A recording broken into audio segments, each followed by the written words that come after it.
সাকিব দেশের একটা সম্পদ। বাংলাদেশ ঘরোয়া ক্রিকেটের অন্যতম আসর ঢাকা প্রিমিয়ার লিগ ঘিরে উত্তেজনা শুরু হয়েছে। দুদিনের দলবদলের প্রথম দিনে আজ উত্তেজনা ছড়াচ্ছেন সাকিব আল হাসান। দেশের বাইরে থাকা এই ক্রিকেটার আজ ডিপিএলে লিজেন্ড অব রূপগঞ্জ নামের হয়ে নাম লিখিয়েছেন। সাকিব ডিপিএলে নাম লেখাতেই বড় প্রশ্ন উঠেছে তার দেশে ফেরা নিয়ে। রাজনৈতিক পট পরিবর্তনের পর বিভিন্ন মামলায় সাকিবের নাম উঠেছে। এমন পরিস্থিতিতে সাকিব দেশে ফিরবেন কিনা তা অনিশ্চিত। শুধু এ নিয়ে অনিশ্চয়তার কারণেই ক্যারিয়ারের শেষ টেস্টে খেলার জন্য দেশে ফেরা হয়নি। এসবের মাঝে সাকিবের হয়ে দলবদলের কাগজ জমা দিয়েছেন রূপগঞ্জ কর্মকর্তারা।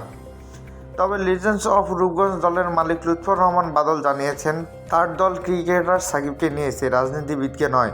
আজ মিরপুরের গণমাধ্যমের মুখোমুখি লিজেন্ডস অব রূপগঞ্জ দলের মালিক লুৎফর রহমান বাদল বলেন, আমি একটা কথা স্পষ্ট বলতে চাই, আমরা রাজনীতিবিদ সাকিবকে নেইনি, খেলোয়াড় সাকিবকে নিয়েছি।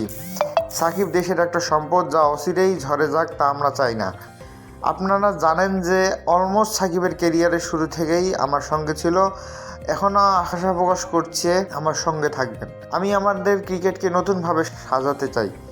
সাকিবের সমস্যা অবশ্য এখনও শেষ হয়নি। বোলিং অ্যাকশন আপাতত নিষিদ্ধ এই অলরাউন্ডারের। তবে লিজেন্ড অব রূপগঞ্জ দলের মালিকের আশা সাকিব পাস করেই দেশে ফিরবেন। সাকিবের নতুন বোলিং পরীক্ষার ব্যাপারে লুৎফর রহমান বাদল বলেন, সে ইংল্যান্ডে রোজার মধ্যে তৃতীয়বার বোলিং পরীক্ষা দিতে যাবে। এজন্য সেখানে সে একজন কোচও নিয়েছে। তার সম্মতি পেলে সাকিব পরীক্ষা দেবে এবং সেখানে পাস করলে আশা করি খেলতে পারবে বাংলাদেশে।